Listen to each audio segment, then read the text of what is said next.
Ryan Elliott for Boxing News. It's weigh-in day with me, Eddie Hearn. Eddie, spicy enough yesterday, expecting more of the same? Yeah, I don't know. I mean, sometimes the final press conference actually aren't that spicy. We saw it was yesterday, and it was also last week for Haney Prograis. The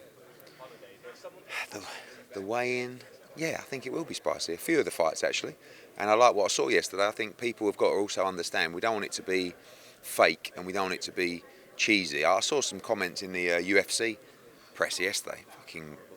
And we don't want that, but we want it to mean something. We want back and forth, and I think Sonny's done a good job of that. And now we're just a day away from a fantastic fight. We spoke yesterday about it was the first time we've kind of seen Bam show that side of himself, and he said to us in the huddle after, I want to win the whole week. I don't just want to win the fight, which I found quite unusual, really. But is it important he doesn't fight on emotion on Saturday against someone like Sonny Edwards? And if you're Sonny, you want him to fight on emotion. When you have the style of Sonny Edwards, you want someone to be aggressive, to make mistakes, to be frustrated, to be angry. So Bam's got to be careful in that respect. It's funny, you get a fight. This fight, when did we make this fight? 5 months ago, something like that. And it's been such a long time coming. And then you stand here one day before, the ring's already up in there. And I walked into the arena, I was like, fuck. Bam and Sonny are fighting in there tomorrow. It's actually here. So I think this fight's going to do really well. I think there's a lot of intrigue, a lot of excitement, and real fight fans know just how good this is. You mentioned the ring there. They kind of had to meet in the middle of the 20-foot ring. I heard there was a bit of debate around officials. What can you tell us about the officials tomorrow? Not really. I mean, we've got neutrality with the officials.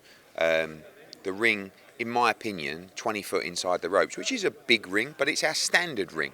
Sometimes in different venues you have 18 foot inside the ropes, but ultimately in a fight of this magnitude, I feel like 20 foot inside the ropes is good. Obviously, the bigger the ring, sometimes the better for the mover in the fight. But Bam's you're not talking about just some crude fighter that's going to just swing, in thin air. You're talking about a guy who knows how to cut the ring off, and I don't think the ring size is going to make much difference. We spoke yesterday about not really having a clue what to expect, but do you think the most likely scenario is maybe a fight of two halves here? Yeah, people talk about Sonny maybe tiring in fights. I'm not so sure. I think he's in a great place for this fight. If I'm Bam, I'm starting this fight at a red-hot pace. You cannot afford to let Sonny Edwards get in his groove, get in his rhythm, be 5 or 6 rounds up after 6 rounds. And then you've got to chase the backside, I'm setting a hot pace for this fight. I'm trying to cut the ring off early. I'm throwing whenever I get anywhere near in range. Body, shoulders, ears, wherever I can. And you've also got to accept you're going to get frustrated. You saw with Regis last week, sort of got to 8, 9 rounds, and it's and you're thinking, now you've got to roll the dice, and then you're down to one lucky shot. You can't afford to get to the championship rounds here being so far behind. You need a stoppage, and that can happen very easily against Sonny Edwards. Where does Julio Cesar Martinez fit in this picture? We know he's fighting on Showtime. His fight's now been called off due to visa issues. Where was that kind of left with your relationship with him? Just really when obviously Canelo signed his deal with Showtime. Reynoso manages and promotes Julio Cesar Martinez, so they wanted to put him on that show. That fight fell through. Then they gave him another date. Now that fight's fallen through. So yeah, it's frustrating because he should have fought about 3 times in that period. But it is what it is, and I'm not ruling out working together again at some point. But obviously at the moment, through his deal with PBC, he's got a slot on a PBC card, but still hasn't fought. Quick word on the undercard. A lot of Brits, but one fighter that said it's not only enough to win now, I got to look good. Galal Yafai, he really got himself in the shop window on Saturday. Yeah, I think that is, sometimes we're a bit harsh on Galal because if you look at what he's doing at this stage in his career, it's quite amazing. But because he's Olympic champ, everyone's just expecting him to breeze through this guy. These guys, now all of a sudden he's got a more experienced guy. It's definitely the toughest fight of his career, but you do want statements. You always want statements, and that goes the same for Peter McGrail as well. It's a tough fight coming to America, fighting a 16-1 good fighter in Jericho Quinn. And same with Junaid. You have to go out there and make everybody in here, everyone in the US, and obviously back home go, wow, because then it's going to allow you to go back and headline in bigger fights in the UK. So we're on Junaid Bostan. You were doing the head-to-heads yesterday and all hell broke loose. I saw Grant Smith was getting involved. What was going through your head? Just what is going on over there. I mean, I've actually, you know what, I don't think I've ever had any trouble at a weigh-in. I mean, although you don't want to see that, nothing really happened. Someone grabbed someone and then the security jumped on everybody and that was it. But that's actually the first time I've seen anything like that. at a weigh-in. So we'll see what happens today. So I want to ask you about Anthony Joshua's comments. I'm sure you saw his TNT interview with Laura Woods. It was a bit of a different side to AJ that we maybe haven't seen for a while. A few words for Tyson Fury. What did you think? Different side in front of the cameras, maybe. It's just AJ. I've known him for 10 years. When I watch those interviews, do you think I go, "Oh God, I can't believe he said that"? Like, it's the kind of thing he'd say to me.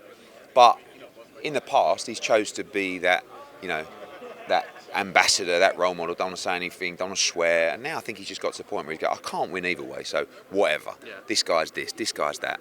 And then all of a sudden, it's like a psychoanalysis of, "Whoa, mentally he's in a weak place." Actually, I think mentally, what we're seeing in camp over these last few weeks, I think he's in a fantastic place, and I think that'll translate in a performance next week. After the two fights with Alexander Usyk, everyone's talking about southpaw this, southpaw that. But do you think we're going to see a statement against Otto Wallin? I do. I really do. There is absolutely no doubt AJ is up for this fight. He's got to be aggressive. He's got to be ambitious, and I think he wins the fight by stoppage. I just want to ask you about Chantelle Cameron's comments. I'm sure you've seen them in the aftermath of the Katie Taylor rematch. She had things to say about the referee, about you, etc. Did you see all of that? Yeah, disappointed. I think when we look at the job we've done for Chantelle, we've always had these conversations with Chantelle. We have to sort of sit back and break down what we've done for you, which is get a world championship behind closed doors, pay up for that, give you a defence in Las Vegas, pay up for that, create a tournament for you to become undisputed. And your fight with Mary McGee, Dillian Whyte pulled out of his fight with a week to go. We kept that fight on at the O2 and refunded everybody's tickets and lost hundreds of thousands of pounds so you could become unified. Then gave you a voluntary defence because Kaylee Reese pulled out. Then landed you a massive payday and shot for the undisputed in Abu Dhabi. And then landed you two huge life-changing opportunities to fight Katie Taylor for the undisputed in Ireland. And financially, she's made millions. And I just don't know what else we can do. And it's difficult when you've got... I really like Chantelle, and it's difficult when you've got two fighters. She said, Eddie Hearn was jumping up and down and celebrating. What's you about? I never jumped up and down. The whole fight, I didn't move. When the decision was announced, I didn't move. Now, what I did do was give a passionate speech to the 9,000 Irish fight fans that had just witnessed history for their country.